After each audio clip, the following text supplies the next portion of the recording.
아파트 장터라는 곳에서 돈가스 푸드트럭을 운영한 지 저도 어느새 6년 차에 접어드는 것 같아요. 이제 저를 따라서 그동안 이제 똑같이 창업하신 분들이 벌써 30대가 넘어가고 있고요. 이분들 한 분 한 분씩 제가 장사할 수 있게끔 아파트 장터를 돌아다니고 또 장사를 직접 알선해 드리다 보니까 아파트 장터를 찾고 입점하는데 어느 정도 이제 노하우가 자연스럽게 쌓이게 되더라고요. 그래서 이번 영상에서는 푸드트럭으로 아파트 장터를 어떻게 하면 입점할 수 있는지 그 방법에 대해서 좀 이야기해 볼까 합니다. 여러분들도 이 영상만 보시면은 직접 쉽게 아파트 장터를 찾아서 여러분들의 푸드트럭으로 입점을 하실 수 있게 될 거예요. 자, 먼저 이제 아파트에서 푸드트럭이 입점할 수 있는 장터는 크게 4가지로 나뉩니다. 첫 번째가 아파트 야시장인데요. 아파트 야시장은 전체 아파트 입주민분들의 축제라고 보시면 돼요.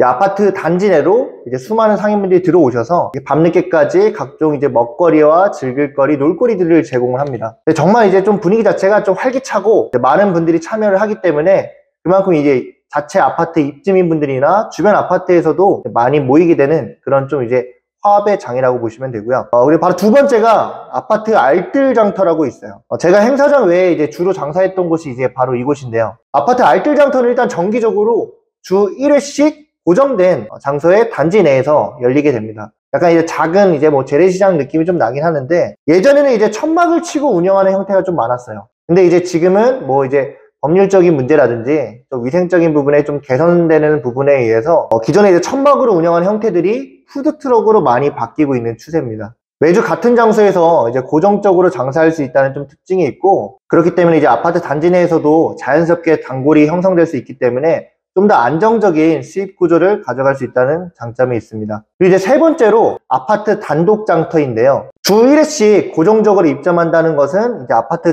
알뜰 장터랑 좀 비슷하지만은 단독 장터는 해당 장소에 이제 푸드트럭이 한 대 내지 2대 정도만 입점을 해가지고 장사를 하는 거라고 보시면 됩니다. 이제 또 네 번째로는 아파트 입주민 행사나 축제가 있는데요. 밖에서는 지자체 행사랑 대학 축제가 있다가 하면 아파트 단지에서도 아파트 입주민들만을 위한 각종 행사와 축제들이 준비가 되고 열리기도 합니다. 이때도 이제 많은 푸드트럭들이 입점을 해가지고 마치 이제 우리 집 앞에 밤도깨비 야시장이 열린 것처럼 입주민들을 위한 많은 먹거리와 즐길거리들이 입점을 해요. 그래서 지금 말씀드렸던 것처럼 이제 모두 다 아파트라는 영업장소의 특징은 동일하지만은 그 각각 종류에 따라서 잘 팔리는 품목과 또 영업장소의 특징들이 너무나도 다르거든요. 그렇기 때문에 여러분들이 만약에 이 아파트에서 내가 푸드트럭을 입점을 해서 장사를 하고 싶다. 그렇다면 이 아파트 야시장, 알뜰장터, 단독장터, 그리고 이제 아파트 행사장, 축제 이런 현장들을 한번 직접 돌아보시고 그 안에서 어떤 품목들이 손님들한테 많이 사랑을 받고 많이 나가는지 그런 것들을 좀 이제 벤치마킹 해가지고 여러분들에게 맞는 품목을 준비하시고 이 아파트 장터에 입점을 해서 장사를 이어나가시는 것을 추천드리겠습니다. 자, 그러면 이제 이번 영상의 가장 중요한 그럼 어떻게 하면은 과연 아파트 장터에 입점을 할 수 있을까요? 일단 모든 아파트 장터는 해당 아파트의 관리사무소나 입주자 대표회의에서 관리를 하긴 하지만 이 아파트에서 직접적으로 상인을 구성하지는 않아요. 첫 번째로 입주자 대표회의에서 아파트 장터의 운영업체를 선정하고요. 이 운영업체에서 현장 관리팀장을 주어서 이 관리팀장을 통해서